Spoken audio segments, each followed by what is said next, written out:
L'info écho avec Capital.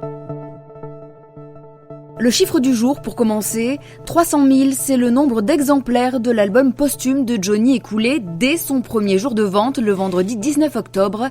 C'est un record dans la discographie du rocker. Avant même sa commercialisation, 100 000 CD avaient déjà été précommandés, notamment sur Internet, par les fans inconditionnels de Johnny Hallyday. Ce 51e et dernier album du taulier est en passe de dépasser tous les records de l'industrie musicale.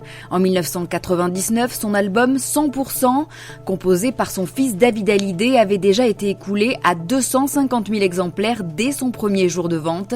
Il était même devenu au fil du temps l'album le plus vendu de toute sa carrière, avec 2 millions de disques écoulés. Il ne le sera peut-être plus pour longtemps. Le coup de gueule du jour pourrait être poussé par les amateurs des mets apéritifs de l'atelier Blini. Falafel, kefta, pastilla, la marque conseille aux consommateurs de ramener en magasin une liste de 9 produits dont la date limite de consommation est antérieure au 24 novembre 2018. En cause leur possible contamination par la listeria.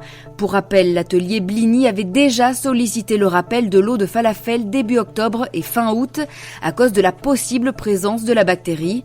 Pour les consommateurs inquiets qui auraient des questions, un numéro vert a été créé. Vous pouvez donc appeler le 0805 14 10 01. Suppression de postes à venir à la RATP. Pour être plus concurrentielle, la direction de la RATP a annoncé la suppression de 1000 postes d'ici à 2024 afin de réduire ses fonctions support. Objectif de la Régie des transports parisiens, ramener ce ratio à 17% d'ici 2024.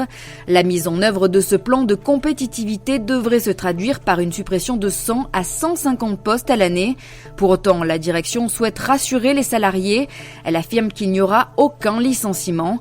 L'ajustement des effectifs se ferait donc principalement par le non-remplacement des départs à la retraite et par des redéploiements internes. C'est en tout cas ce que précise le magazine interne de la RATP. On termine par une information pratique à l'intention des automobilistes. Vous n'avez pas à craindre les voitures radars privées, en tout cas pas pour l'instant. Depuis avril 2018, plusieurs véhicules radars privatisés conduits par des chauffeurs employés par la société Chalençin sous la marque Mobium circulent dans les 5 départements de la région Normandie. Si 26 voitures radars privées ont en tout été commandées par la sécurité routière, seulement une douzaine sont actuellement en circulation. Mais bonne nouvelle, ils n'ont pas encore entraîné la moindre verbalisation. Le ministère de l'Intérieur a confirmé la semaine dernière que ces véhicules n'étaient toujours pas en service, mais seulement en préparation. Attention toutefois, si les voitures radars privées ne verbalisent pas, celles de la police et de la gendarmerie, elles, ne vous rateront pas. C'était l'info écho avec Capital.